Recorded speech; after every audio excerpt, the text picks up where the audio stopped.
उधर car crash, आपने भी ये क्रैश देखा होगा और ये पूरा इंसिडेंट आपको वैसे पहले से ही पता होगा, लेकिन मैं यहाँ पर आपको यही बताना नहीं आया हूँ कि रक्षित नाम का ये लड़का है, लॉ का स्टूडेंट है, इसके पिताजी बिजनेसमैन है और इसने क्या करा, काफी हाई स्पीड एक वोल्वो कार से इतने लोगों को कुचल दिया और एक वुमेन की डेथ हो गई।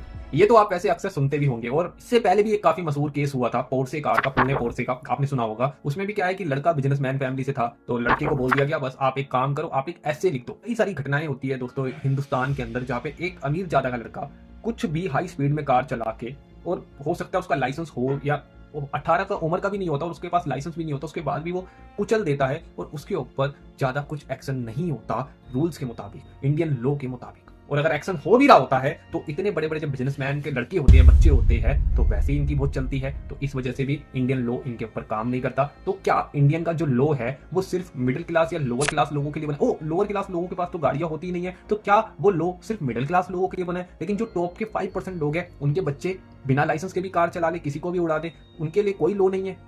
और अगर यहाँ पर इसके ऊपर कानून बनेगा भी, लॉ के मुताबिक हम चलेंगे भी, तो क्या होगा? ये केस तो बस एक्सीडेंटल केस ही माना जाएगा। एक्सीडेंटल केस होगा, छोटा मोटा एक फाइन लगेगा, 1 या 2 साल की ज्यादा से ज्यादा सजा होगी और फिर चला जाएगा। लेकिन उससे पूछो जिसके घर से एक इंसान की जान चली गई, सिर्फ होली के कलर लेने के लिए वो वुमेन अपने घर से बाहर निकली थी और क्या पता था वो घर पे वापसी आएगी नहीं, उसकी वो लास्ट होली थी। जुडिशियल सिस्टम को इंप्रूव होना होगा, उसे समय के साथ अपने आप में चेंजेस लाने होंगे। हमने पहले भी एक वीडियो बनाई थी कि कितने लूप होल्स है जुडिशियल सिस्टम्स में, लोग खाली सिस्टम से ही खेल के गुनेगार बाहर घूम रहे और इनोसेंट इंसान फंस जाता है बेचारा। बाकी रक्षित के ऊपर अभी क्या होता है, कौन सा एक्शन होता है, ये आगे देखने वाली बात होगी अब।